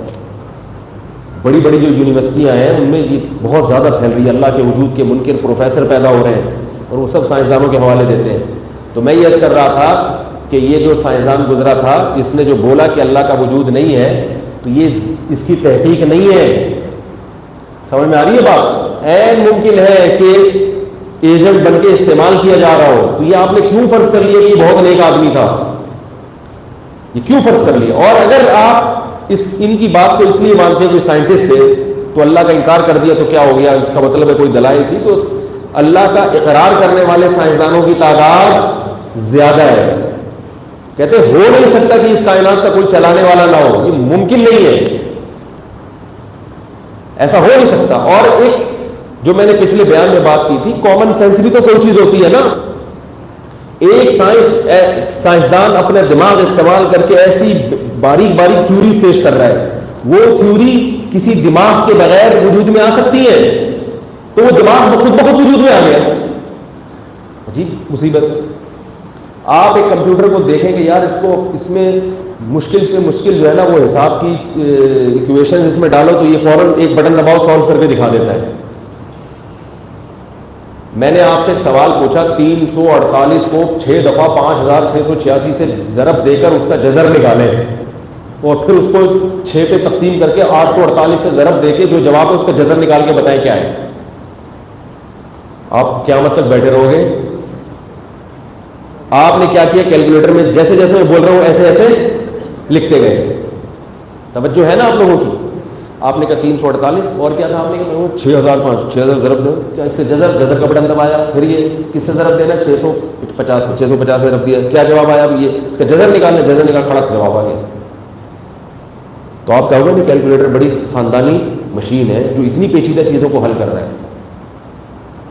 اب میں آپ سے کہوں یہ اتنی پیچیدہ چیز کیسے حل ہو گئی؟ آپ کے خود سے ایک فرشتہ آیا تھا سمجھا کے چلا گیا، یہ خود بخود ہو گئی. بھائی خود نہیں ہو سکتی، یہ کس نے حل کی ہے؟ کیلکولیٹر نے. تو یہ عجیب بات ہے، یہ ایکویشن کیلکولیٹر کے ذریعے کے بغیر حل نہیں ہو سکتی، اور کیلکولیٹر وہ خود بخود وجود میں، اس کا بنانے والا. ارے یار بھائی چست ہو کے بیٹھا کرے. سست لوگوں کی نا سستی کا اثر بولنے والے میں بھی پڑتا ہے، تھوڑا سا ساتھ دیا کریں. تو دیکھو کیلکولیٹر جو کیلکولیشن کر کے بتا رہا ہے وہ کیلکولیٹر کے بغیر ممکن نہیں ہے، اور اتنا ذہین کیلکولیٹر وہ خود بخود وجود میں آ گیا. یہ کوئی سائنسدان بھی اگر یہ بات کرے نا آپ کے سامنے تو ایک رکھ کے اس کو کیا لگاؤ، تھپڑ لگاؤ اس کو رکھ کے اپنی ذمہ داری کو. بولے پاگل ہو رہا ہے، دماغ خراب ہو گیا ہے کیا تیرا؟ اب وہ کہیں گے چونکہ سائنٹسٹ بہت پہنچا ہوا ہے، بہت بڑا، اس کی اتنی بڑی بڑے اس کے کارنامے ہیں، یہ جھوٹ نہیں بول سکتا. آپ کہیں گے ہوں گے وہ کارنامے ہیں، لیکن گناہ کر کر کے اس کی عقل مس ہو گئی ہے، اس کا دماغ خراب ہو گیا ہے، پاگل ہو گیا ہے.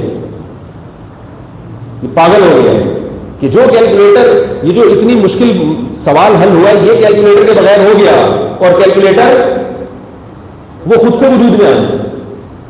کیسی بات؟ تو سائنسدان اتنا بہترین دماغ استعمال کر کے جناب وہ قومے میں گیا ہوا ہے 40 سال سے، 30-40 سال سے، اور قومے میں جا کے پلکوں کے ذریعے لکھوا رہے چیزیں.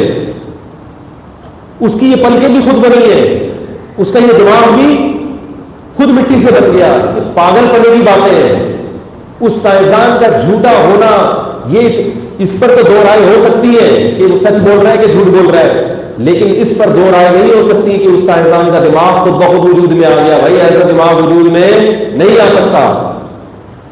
ہاں یہ سوال یہاں لوگ ایک احمقانہ کرتے ہیں کہ یہ کائنات اللہ کے بغیر وجود میں نہیں آ سکتی، اللہ ہے تو اللہ کہاں سے آ گیا؟ معاذ اللہ، یہ شیطان مسئلہ ڈالتا ہے کہ اللہ کیسے وجود میں آ گیا. جب وہ خود سے ہو سکتا ہے تو کائنات بھی خود سے ہو سکتی ہے. تو یاد رکھو، اس کا میں کئی بار جواب دے چکا ہوں. چونکہ یہ ٹاپک چل پڑا ہے، ایک موضوع مکمل ہو جائے تو اس کا جواب دے کے بس جلدی سے بات کو سمیٹتا ہوں. دیکھو ہم اس کے بارے میں تبصرہ کرتے ہیں جو ہماری مینٹل اپروچ کے تحت جو چیزیں آتی ہیں ان کے بارے میں تو ہم رائے قائم کریں گے. جو چیز ہماری مینٹل اپروچ سے اوپر ہے اس کے بارے میں ہم رائے قائم. بولو بھائی. نہیں کسی نے پوچھا 2 اور 2 کتنے، ہر آدمی کہے گا 4 ہوتے ہیں. اگر وہ کہے 5 ہم کہتے ہیں جھوٹ بول رہا ہے. لیکن اگر وہی یہ کہے کہ 848 ضرب 356 کتنے ہوتے ہیں اور کیلکولیٹر بھی نہیں ہے آپ کے پاس تو آپ کو پتہ نہیں کتنے ہوتے ہیں. آپ کیا کہو گے؟ پتہ نہیں کتنے ہوتے ہیں. وہ کہے کہ اتنے ہوتے ہیں، کہتے ہیں بھائی ہو سکتا ہے اتنے ہوتے ہیں، ہو سکتا ہے اتنے نہ ہوتے. تو یہ کائنات کے ذرے سے ہم واقف ہیں کہ یہ کائنات، اس میں اس ایک حالت سے دوسری حالت تبدیل نہیں ہوتی جب تک کہ اس حالت کو تبدیل کرنے کا کوئی سبب نہیں ہوتا. تو وہ چیز کیسے پیدا ہوگی؟ بھائی دیکھو ایک پنکھا ایک جوہر ہے، ایک آئٹم ہے. اس کا چلنا کیا ہے؟ ایک کنڈیشن ہے نا، حالت ہے.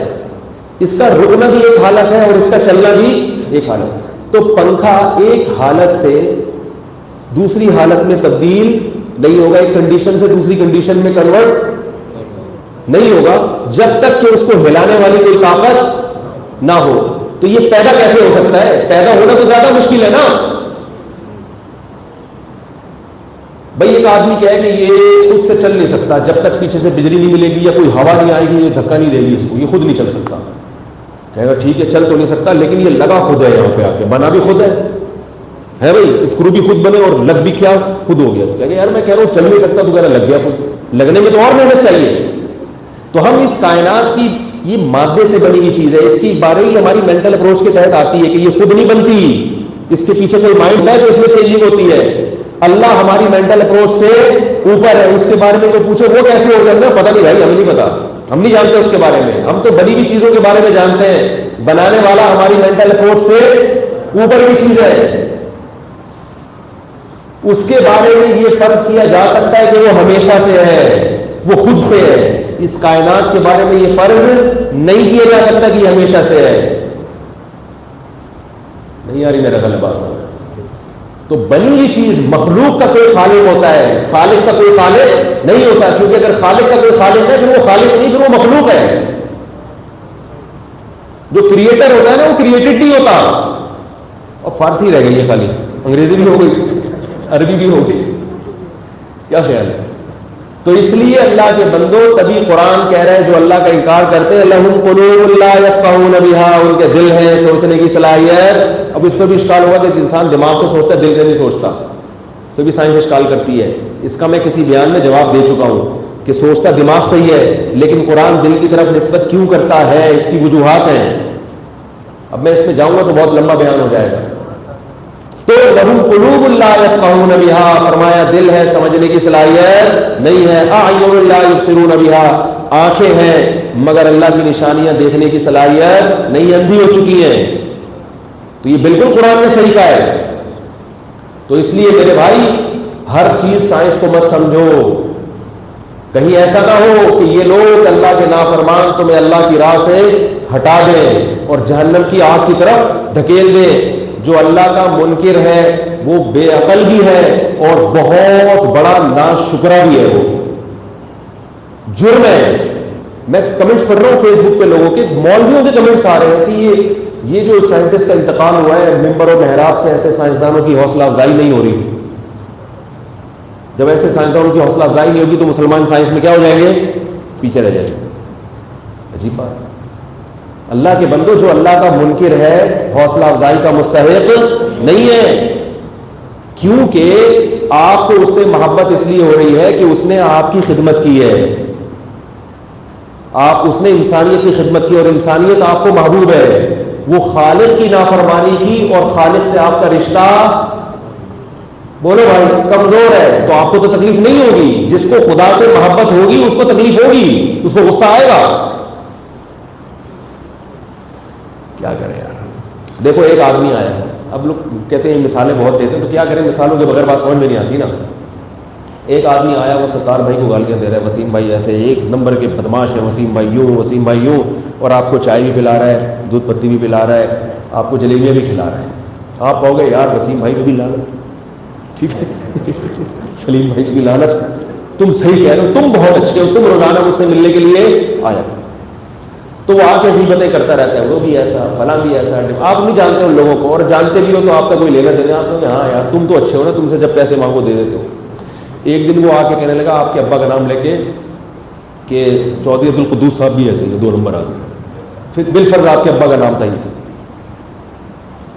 اب بھی آپ کہہ رہے ہیں چونکہ اس کی خدمتیں انسانیت کے لیے بہت ہیں, چونکہ اس نے مجھے کل بھی چائے پلائی, چونکہ آپ کی نیکیاں بہت زیادہ ہیں, آپ پھر بھی روزانہ تشریف. بھائی جب آپ کے باپ کو برا کہے گا تو آپ کیا کرو گے, رکھ کے بولے اپنی زبان بند کر لے, یہ دودھ پتی کے پیسے واپس لے لے, نکل لیں یہاں سے. کہے گا کیوں بھائی, کہ میرے ابا ہیں. ابا ہے کیا ہو گیا, بھائی باپ ہے, مجھے اس سے محبت ہے. تو مسلمانوں کو اپنے باپ سے اتنی محبت نہیں ہوتی جتنے اپنے رب سے ہوتی ہے. جس کا محبت, جس کا رشتہ ہوگا رب سے, اس کو غصہ بھی آئے گا, تکلیف بھی ہوگی. جس کا رشتہ نہیں ہوگا وہ کہے گا یار اتنے جناب اس نے تھیوری پیش کر دی, وہ اتنے خدمت کر دی. ٹھیک ہے, وہ خدمت کی ہم تعریف کرتے ہیں, بہت اچھے کام کیے, جلیبیاں بھی کھلائیں, دودھ پتی بھی پلائی, لیکن بھائی اوور آل ہم یہ کہیں گے کہ اچھا آدمی نہیں تھا, اوور آل اچھا آدمی نہیں. کیوں؟ بہت بڑا جرم ہے. وہ کیا جرم ہے؟ اس نے اپنے بنانے والے کا انکار کیا. جو اپنے بنانے والے سے مخلص نہیں ہے, ساری دنیا سے مخلص ہو جائے, اللہ کے ہاں اس کے اعمال کی ویلیو نہیں ہے. تو اس لیے یاد رکھو, سب سے قیمتی چیز سائنس نہیں ہے, سب سے قیمتی چیز ایمان ہے, جو قیامت میں کام آئے گا. سب سے پہلے ایمان ہے, باقی سب ڈاکٹر, انجینئر, سائنسدان, سب بات کی چیز. میں ان کی اہمیت کا منکر نہیں ہوں, سب کی ضرورت ہے, ضرورت سب کی ہے معاشرے کو, سب کا معاشرے کو سدھارنے میں کردار ہوتا ہے, سب کی تعریف ہونی چاہیے, سب سے محبت ہونی چاہیے, لیکن ویلیو سب سے زیادہ کس چیز کی ہے؟ ایمان کی. اس پہ سودے بازی بولو بھائی نہیں ہو سکتی. میں ایک واقعہ سناتا ہوں نا اکثر.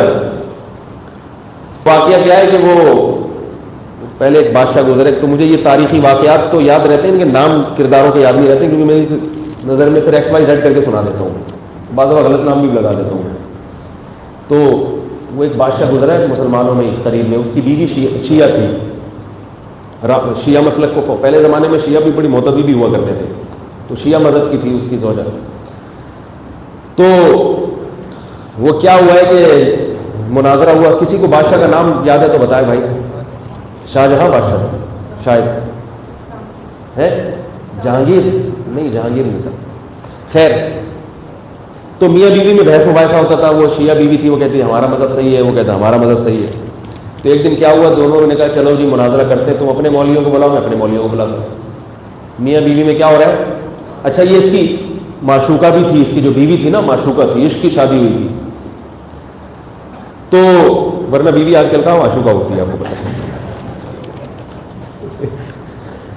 تو وہ مناظرے کے لیے آ گئے دونوں طرف سے, ادھر سے سنی مولوی آ گئے, ادھر سے شیعہ مولوی آ گئے. مناظرہ ہوا تو وہ سنی مولوی جیت گئے مناظرہ, اور بہت ہی خاندانی طریقے سے جیتے. انہوں نے وہ شیعہ مولوی کو بہت ہی رسوا کر دیا مناظرے کے دوران نا, بالکل ہی ان کو وہ ایسے کر دیا گیا. اب یہ جو بیچاری بیوی تھی نا اس کی, اس کا بیچاری کا منہ لٹک گیا کہ یار تم نے تھوڑا ہلکا ہاتھ رکھتے ہیں. تو اس نے اپنے شوہر کو طنز کیا کہ بھائی تم نے تو مجھے دل دیا ہے, اور میں تمہاری محبوبہ ہوں, اور محبوبہ کو ایسے ذلیل نہیں کیا جاتا. اس نے بڑی پیاری بات کی کہ دیکھو میں نے تجھے دل دیا ہے, ایمان بولو بھائی,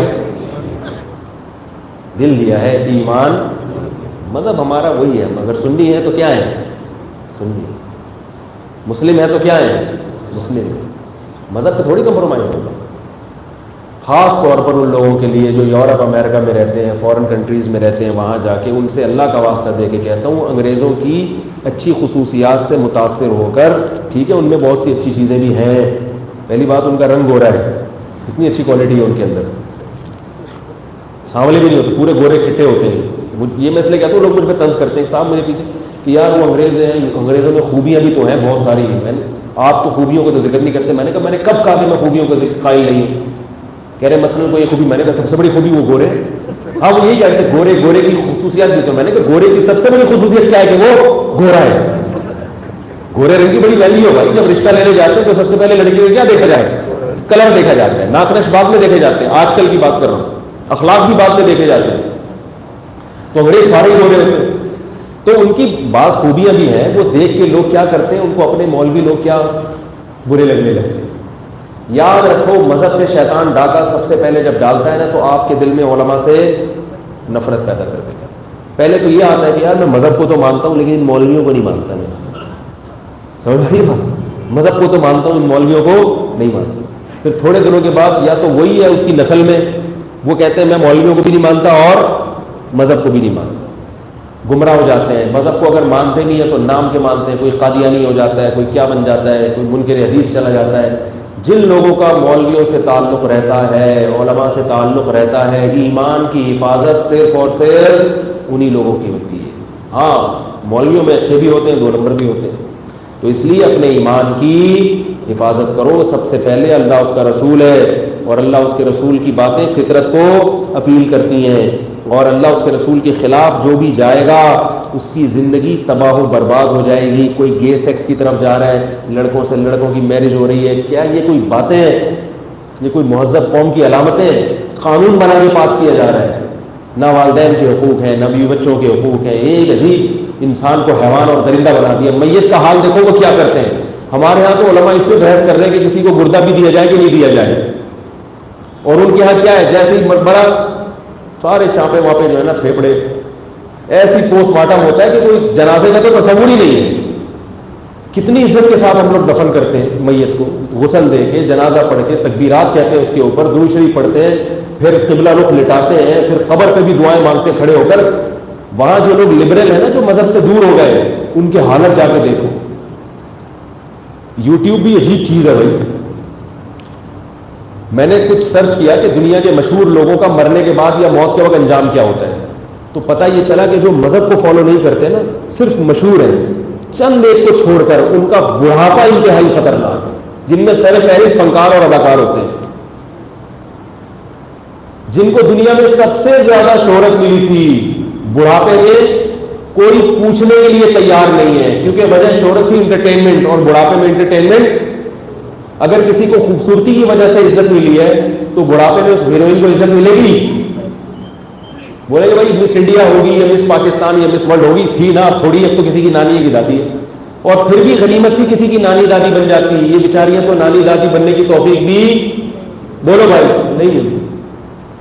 بچے لے کے پالے ہوئے ہوتے ہیں, شادیاں لیٹ سے ہوتی ہیں, پھر وہ فٹنس خراب نہ ہو جائے تو بچہ ہی نہیں ہو رہا.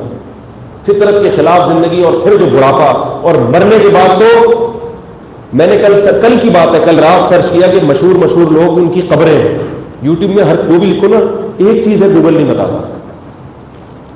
کئی دفعہ لکھا بیوی کو قابو کرنے کا طریقہ نہیں آتا, گوگل کوئی جواب ہی نہیں دیتا. یا تو ہونا تو بولتے بھائی میں تلاش کر رہا ہوں, ذرا صبر کرو بھائی, کچھ تو رسپانس دے. تو کہتے ہیں بھائی کچھ تو بتا, بالکل ایسے سم بکمن بن جاتا ہے, کیا پوچھ لیا. تو وہ جن سائنسدانوں نے گوگل بنایا ہے نا, وہ بھی ابھی تک تحقیق میں لگے ہوئے. اگر کوئی تحقیق سامنے آئی تو تھیوریز ہیں ان کی, کچھ ابھی تک تحقیق کچھ نہیں, تو ہر چیز آ جاتی ہے گوگل میں. تو میں نے لکھا, میں نے کہا یار ان کی قبریں, تو پاکستان کے مشہور کچھ اداکار تھے, ہم بچپن میں ڈرامے دیکھا کرتے تھے, اللہ تعالیٰ بعد میں اللہ نے ہمیں توبہ کی توفیق دے دی, تو ڈرامے برامے دیکھا کرتے تھے. ہمارے زمانے کے کچھ اداکار تھے, ان کے نام لکھ کے میں نے سرچ کیا, پتہ چلا ایک کی قبر پتہ نہیں کہاں ہے, اور اس قبر پہ کوئی بھی نہیں جا رہا. تو ایسے ایسی ویران قبریں, کوئی فاتحہ پڑھنے بھی نہیں جاتا ان کے اوپر. تو یہ اس لیے بھائی دنیا کی بھلائی بھی کس میں ہے, شریعت کو فالو کرنے میں ہے. دنیا بھی مزے کی گزرے گی, اور پیچھے لوگ مرنے کے بعد دعائیں مانگ, فنکاروں کے لیے دعائیں نہیں مانگی جاتی مرنے کے بعد, اوپر سے کچھ قرآن خوانیاں ہو جاتی ہیں ٹوپی ڈرامہ دکھانے کے لیے دنیا کو. ہم بھی آئے تھے, ٹھیک ہے, اپنی تصویر کھنچوا لی, میں بھی آیا تھا, آ گیا اقبال بجا, السلام علیکم. یہ ہوتا ہے, دل سے کوئی دعائیں نہیں مانگتا. لیکن اگر اپنے گھر کو میں دین لے کر آئے, مرو گے تو ساری زندگی بچے دعائیں مانگتے رہیں گے. ان کو پتہ ہے ہماری دعا جب تک قبول نہیں ہوگی, جب تک والدین کے لیے دعا نہیں کریں گے, ہم قبول نہیں ہوگی ہماری دعا. دعائیں مانگیں گے آپ کے لیے, یاد کریں گے آپ کو. دین کا رشتہ کبھی بھی ختم نہیں ہوتا, کبھی بھی ختم نہیں ہوتا. تو ہمارے جب والد صاحب کا انتقال ہوا نا, تو مجھے اتنا غم تھا, مجھے سکون نہیں آ رہا تھا. ہمارے استاذ نے ایک جملہ بولا, انہوں نے کہا بھائی یہ رشتہ ختم تھوڑی ہوا ہے, وہ پہلے وطن پہنچ گئے, آپ تھوڑی لیٹ پہنچ رہے ہو, اگلے ٹرین سے آپ پہنچ رہے ہو, تو برزخ میں ملاقات ہو جائے گی. تو مجھے اتنی تسلی ہوگی, بھائی ختم تو ہوتا ہی نہیں ہے. تو ہندو کہتے ہیں ختم, ہندو بھی کہتے ہیں اگلے جنم میں ملاقات ہوگی, لیکن وہ اتنی خطرناک ملاقات کرواتے ہیں. آدمی کہتا ہے وہ کہتے ہیں اگر برے اعمال تھے تو گدھا بھی بن سکتے ہو. اب ابا کے اچھے اعمال تھے, وہ جناب بادشاہ بن گئے, اور آپ کیا بن گئے, گدھے بن گئے. عجیب سا ہو جائے گا. تو وہ اگلے جنم, مطلب اسلام بھی یہ کہتا ہے, تمام آسمانی مذاہب یہ کہتے ہیں بھائی برزخ کی ایک زندگی ہے, جب آپ مرتے ہو تو روحوں کی آپس میں ملاقات ہوتی ہے.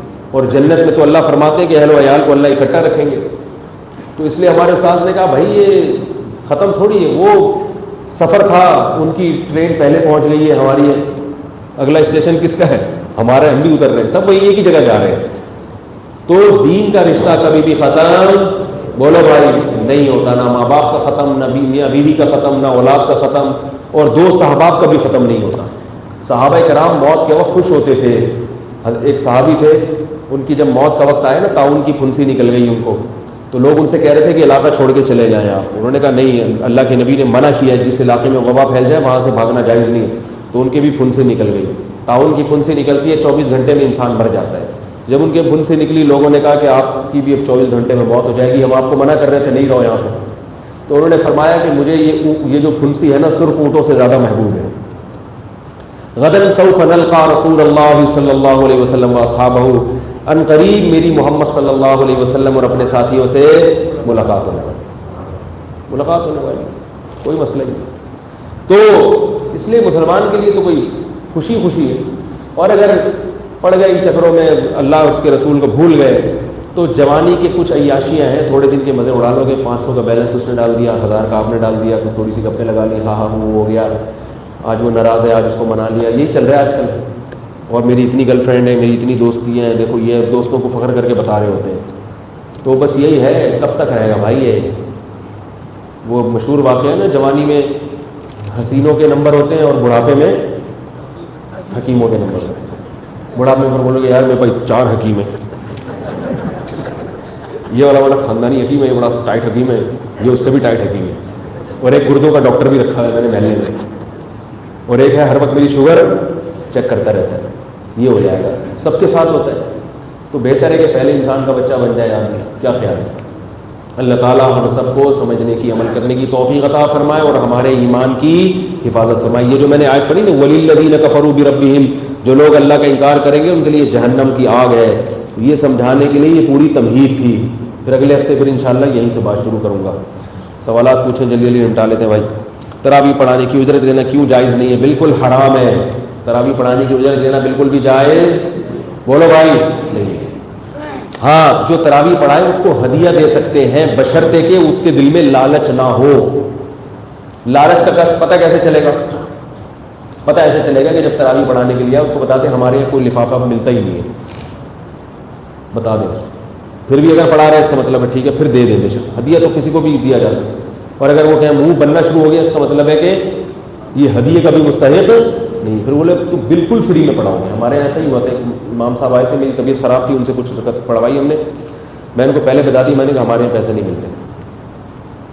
تو وہ عجیب سی یوں کر رہے تھے. میں نے کہا نہیں ملیں گے. تو یہ کیا ملے گا؟ میں نے کہا ثواب ملے گا اس کا. تو یہ ایسے نالائق ہو گئے آج کل رمضان کے جو حافظ ہیں, ان کو ثواب کی ذرا بھی لالچ ہے ہی نہیں, ان کو پیسے چاہیے. نہیں پڑھواؤ ایسے آدمی سے, جائز نہیں ہے ایسے آدمی سے تراویح پڑھوانا. آپ سے مطلب پوچھنا ہے کہ میں کرکٹ کھیلتا ہوں اور ہم جو میچ کھیلتے ہیں اس میں پیسے لگائے جاتے ہیں, پیسے لگا کے اس میں جوا ہو جاتا ہے. دونوں طرف سے پیسے لگائیں, جو ہارے گا اس کے پیسے ڈوب جائیں گے, جو جیتے گا اس کو مل جائیں گے. یہ جوا ہے. اور کوئی صورت ہے تو وہ الگ حکم ہے اس کا. کیا لال رنگ کے کپڑے پہننا جائز؟ بالکل سرخ کلر کے کپڑے پہننا مرد کے لیے جائز نہیں ہے. یہ جو نبی سے آتا ہے سرخ, یہ بالکل سرخ نہیں تھے, یا تو دھاری دار تھے یا کچھ اس میں الگ ہوتا. کیا عورت فوت ہو جائے تو مرد اس کا منہ نہیں دیکھ سکتا؟ دیکھ سکتا ہے بھائی, منہ دیکھ لے. اب جو منہ دیکھ, اب منہ دیکھنے کا فائدہ یہ ہے, پہلے اگر منہ دیکھتا تو آگے سے جواب ملتا ہے. زندگی میں جب آپ بیوی کا منہ دیکھیں گے نا تو خود اپنا منہ کسی اور کو دکھانے کے لائق تھوڑی دیر کے لیے نہیں رہتے, ڈانٹ بھی پڑ سکتی ہے. میت کے بعد یہ کہ جتنا مرضی تسلی سے منہ دیکھ کے مسکراؤ اور جو مرضی کرو, کوئی کمنٹس آگے سے نہیں ہے, اس لیے دیکھ سکتے. اس سہولت کے پیش نظر شریعت نے اجازت دی ہے کہ کیا خیال ہے, دیکھ سکتے. کسی کی کیا لکھا ہے, غیبت نہیں لیکن اردو رائٹنگ صحیح کر لیں اللہ کا واسطہ. کسی کی غیبت نہیں کی لیکن کچھ برائیوں میں پورے کے پورے غرق ہیں. رسموں میں بھی وہ لوگ کچھ برائیاں ختم کرنے کے چکر میں لوگ ان کو بھی پتہ نہیں یار, سمجھ نہیں آ رہا. اس کا خلاصہ لکھ دیں اگلے ہفتے. شوہر اگر بیوی سے کہے تم مجھ پر حرام ہو تو کیا حکم ہے؟ بیوی ایک طلاق ہو جائے گی. اگر شوہر نے بیوی کو کہہ دیا تم مجھ پر حرام ہو تو ایک طلاق ہوگی, مگر نکاح ختم ہو جائے گا. تو اب دوبارہ نکاح کرنا پڑے گا اور آئندہ 2 طلاقوں کا اختیار رہے گا. مہر پانا والا بھی دینا پڑے گا اور نئے سرے سے نیا مہر بھی رکھنا پڑے گا. اور اگر بیوی نے نکاح نہیں کرنا چاہے گی تو عدت کے بعد وہ خود کہیں اور بھی نکاح کر سکتی ہے. سمجھے؟ تو حرام کہنے سے ایک دفعہ میں ہی نکاح, بولو بھائی, ختم ہو جائے. لیکن ایک طلاق ہوتی ہے, 3 دفعہ حرام کا تو 3 ہو جائیں گی. پرائز بانڈ حرام کیوں ہے تفصیل بتا دیں. بہت لمبی تفصیل ہے بھائی. ڈیجیٹل خانقاہ کے لیے طالب علم کے پیسے طالب علم کے لیے بہت ہیں. ڈیجیٹل خانقاہ ہماری ہے, اس میں یہ سارا مینیج عثمان بھائی نے کیا ہے. فیس وہ سب انہوں نے رکھی ہے, 8,000 روپے رکھی ہے. کتنی ہے؟ تو ان سے میں نے کہا ہے کہ کم کریں اس کو, اور میں نے یہ بھی کہا ہے کہ کھانا وانا ہٹا دیں, کیونکہ جامعہ میں کینٹین ہے, وہاں ہر طرح کا کھانا میسر ہے. تو جس نے جو کھانا ہوگا اپنے خرچے میں جا کے کھا لیں. کیا خیال ہے بھائی؟ وہ خانقاہ میں جو ہے کینٹین, وہاں بھی کینٹین ہے, باہر بھی ہوٹل کھلے ہوئے ہیں, صبح کا ناشتہ بھی اپنی مرضی کا کریں, دوپہر کا کھانا بھی, رات کا کھانا بھی.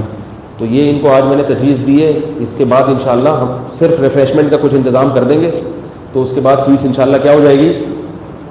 بول لو یار, یہ تو آپ کو کم ہو جائے گی. اگر ایک طرف گھر کا کاروبار بیوی اور گاڑی سب ہے, اور ایک طرف کچھ بھی نہیں مگر دل دماغ اس طرف ہے. ہاں, ایک طرف گھر کاروبار بیوی اور گاڑی سب ہے, اور ایک طرف کچھ بھی نہیں مگر دل دماغ اس طرف ہے. پہلی پوچھی ہے انہوں نے, پہلیوں کا جواب نہیں دیتا بھائی. میں جلسہ استراحت کا حکم بخاری میں نبی سے ثابت ہے, مگر ائمہ احناف اس پر بالکل عمل نہیں کرتے. ائمہ احناف کے پاس جلسہ استراحت کی کوئی صحیح حدیث موجود ہے؟ اگر ہاں تو پیش کریں. جلسہ استراحت کی حدیث نمبر 818 ہے. احناف نے اگر یہ دعویٰ کیا ہوتا کہ نبی نے جلسہ استراحت نہیں کیا, پھر آپ یہ حدیث احناف کے خلاف پیش کرتے ہیں. احناف یہ مانتے ہیں کہ رسول اللہ صلی اللہ علیہ وسلم نے جلسہ استراحت کیا ہے, لیکن یہ جلسہ استراحت نام بتا رہا ہے کہ یہ راحت کے لیے ہے. راحت کی ضرورت وہاں ہوتی ہے جہاں تھکاوٹ ہوتی ہے.